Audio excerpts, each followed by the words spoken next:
Compass কি এমন শর্ত দিচ্ছে ডিকেকে? কম্পাসের শর্তে রাজি হবে কি ডিকে? এমনটাই দেখতে আমাদের সাথেই থাকুন। এদিকে অকলেশ চৌধুরী পাগলের মতো হয়ে যায়। অভিকন দত্তকে বলে যে কম্পাস একটা নতুন গেম খেলছে, সেটা কি আপনারা বুঝতে পারছেন? অভিকন দত্ত তখন বলে, কম্পাস আবার নতুন করে কি গেম খেলতে চলেছে? আপনি মনে হয় বুঝতে পারছেন না। কম্পাসের বাবাকে কম্পাস সরিয়ে দিয়ে সেখানে নিজের ইচ্ছা মতো থেকে গেল কম্পাস। এর পেছনে কোনো একটা কারণ রয়েছে। কম্পাস ওখানে নিজে থেকে যাওয়া মানেই ডিকেকে এবার ধরিয়ে দেওয়ার জন্যই প্ল্যান করেছে কম্পাস। কম্পাস আবার নতুন করে কি ফাঁদ ফাঁদছে আমি তা বুঝতে পারছি না। কাল ঘরে আমি দেখেছি ঋতুজা এবং বিহান চৌধুরী ঘরের ভিতর দরজা নক করে দিয়ে কি যেন ট্যাগ করে দেখতেছিল। অভিকন দত্ত তখন অখিলেশের উপর রেগে গিয়ে বলে যে আপনাকে আমি বারবার নজর রাখতে বলেছি ঋতুজা এবং বিহান চৌধুরীর উপর, কারণ ওরা যাতে করে কোনোভাবেই কম্পাসকে কোনো ধরনের সাহায্য করতে না পারে। যখন কম্পাস বিহান আর ঋতুজার সাহায্য পাবে তখনই ও সাকসেসফুল হতে পারবো।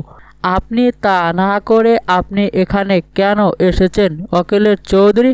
এদিকে কি হচ্ছে না হচ্ছে সবকিছু তো আমি সামলিয়ে নিচ্ছি। আপনাকে বারবার বলা সত্ত্বেও কেন বিহান আর ঋতুজাকে ছেড়ে দিয়ে আসলেন?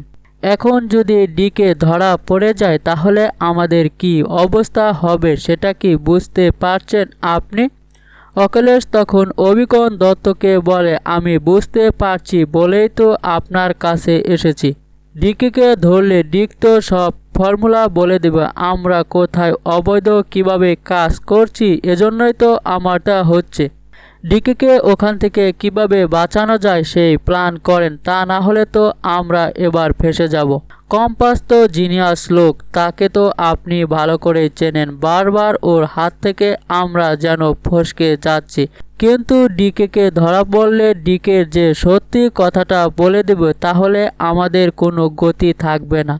আমাদের মান সম্মান সয় সম্পত্তি সব যে ধুলোয় মিশে যাবে, সেটা কি একবারও বুঝতে পারছেন আপনি? অভিকন দত্ত তখন অখিলেশকে বলে, আপনি ঋতুজা আর বিহানকে থামান, আমি দেখছি এদিকে কি করা যায়। এদিকে বিহান পুলিশের সঙ্গে কথা বলতে থাকে আর বলে যে আপনারা এখনই ঘরের ভিতর প্রবেশ করবেন না। আমরা কম্পাসকে দেখতে পাচ্ছি এবং ট্যাগ করে রেখে দিয়েছি। আপনারা একটু পরে গেলে ভালো হবে। কম্পাস কি করতে চাচ্ছে সেটা আমরা আগে দেখব। কম্পাস কি এবার সাকসেসফুল হতে পারবে? এমনটাই দেখতে আমাদের সাথেই থাকুন।